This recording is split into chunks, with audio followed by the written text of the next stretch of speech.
This is my very rusty Austin A30. Let's turn it into a race car, shall we? Let me show you what we're going to do. I've taken out the 850 engine and thrown it away. There's the gearbox, that's coming out as well. The car's actually going to be mid-engined. As you can see, I've cut all the whole lot out at the moment. I'm just really strengthening it. I'm just putting this bar in here, across here. I'm going to do that now. Basically, try and put a bit of strength back in. I've put a bar up the top there. It goes up there all the way down there. There's infill plates. That's hopefully stop the car rocking about too much. And that still got a little lip at the back. That's probably going to be cut out, but I don't want to do that just yet. I just want to get the engine sort of a bit closer. Well, I can see a bit more now. I'll actually cut it out. I've done the put the chassis rail in there. Don't really need that because I'm actually going to put a new chassis in it. I don't think you see it very well. Anyway, I've cut all this metal out. The whole piece is cut out. A bit of round bar put there. These two bits there. That one there, and that one there.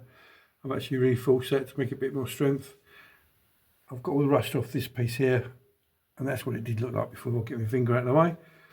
You can still see the prop shaft sticking through. I've got to take that out yet. Like I said, this is the bar I'm going to put across here at the moment, just to strengthen it. Once that's done, then I'm going to put some round bar over here like that, just like that. And then I'm going to have a look at this little chassis leg. I'll get the coat out of the way. I might be able to, the actual rail itself seems alright. So I'm going to give it a clear out with a testing hammer, make sure it's okay. Let me go and show you the engine that's going in there. Well, this is the engine. It's a 16 valve twin cam engine out of a MGTF. I thought it was the 1800, but it's not. Unfortunately, it's only 16, but that's going to go in there. I've measured it all up. I've got the hubs. They're going on it as well, if I can get them in somehow. Not sure how yet. I plan to do sort of weekly updates. Sometimes it's twice weekly to show you where I am and what I'm doing and how we're getting on. Over the next couple of weeks, I hope to finish the engine bay in the Austin, getting it ready for this engine to go in.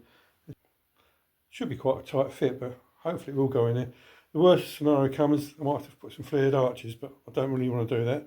If you want to keep updated with the progress and all the failures and the bits and pieces I get right and I get wrong, you can follow me on this channel. Subscribe, that'd be fantastic. Any comments would be appreciated. I might be doing something wrong that you can see straight away, but I can't. But anyway, just to recap, this engine is going in the Austin. It's going to be like a mid-engine car, which I don't think I've actually seen an Austin like that. So let's get cracking. Well, thanks for watching. Hopefully we'll see you shortly. Bye now.